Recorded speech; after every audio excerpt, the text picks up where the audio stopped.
avançando para a terça-feira. Um destaque muito interessante, eu gostei dessa lição da terça-feira, porque ela vai falar das parteiras hebreias. E olha que interessante. Vamos retomar aqui.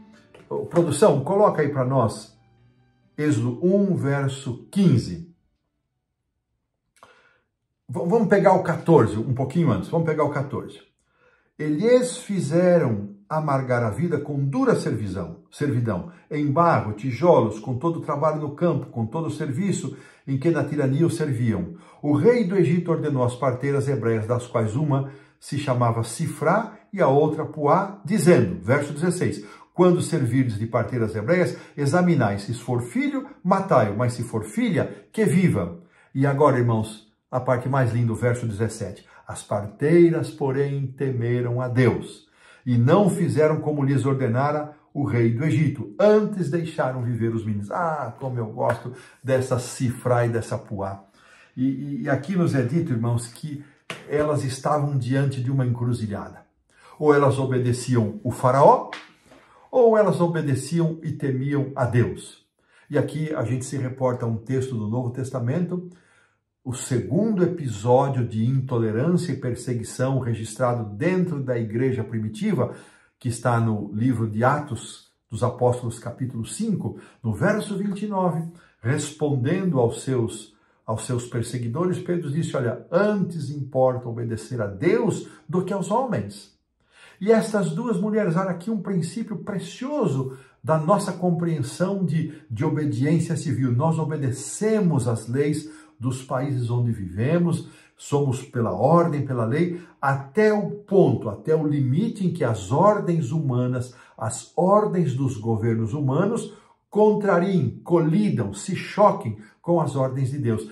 Nesse momento é onde o fiel filho e servo de Deus se levanta e opta, mesmo com prejuízo de sua vida, mesmo com ameaças, ele se levanta para ser fiel e obedecer a Deus. E esse é o exemplo de Sifrá e Puá.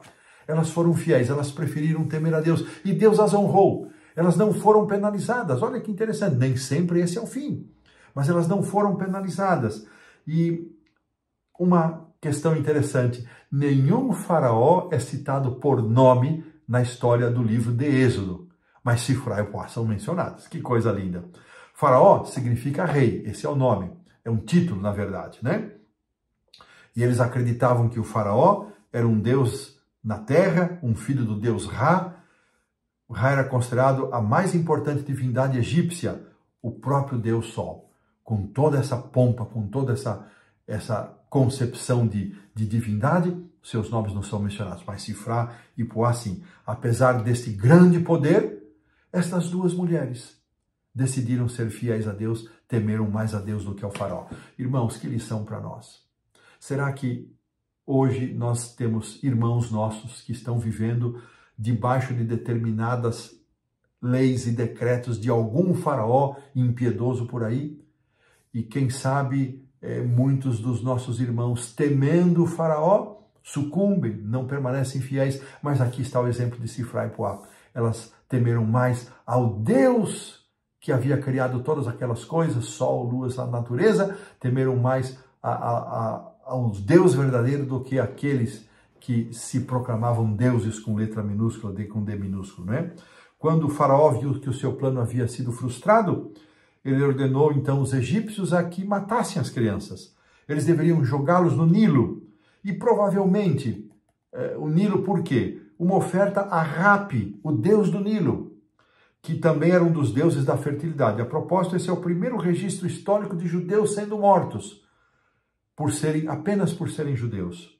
O próprio decreto de morte era dominar os hebreus, diz aqui o texto, né, da lição, para aniquilar os seus descendentes e para que as mulheres fossem incorporadas na cultura e na nação egípcia. Olha aqui a importância capital deste registro, no único verso dessas duas mulheres, e desta maneira, com um grande exemplo para nós, colocamos um ponto final na lição da terça-feira.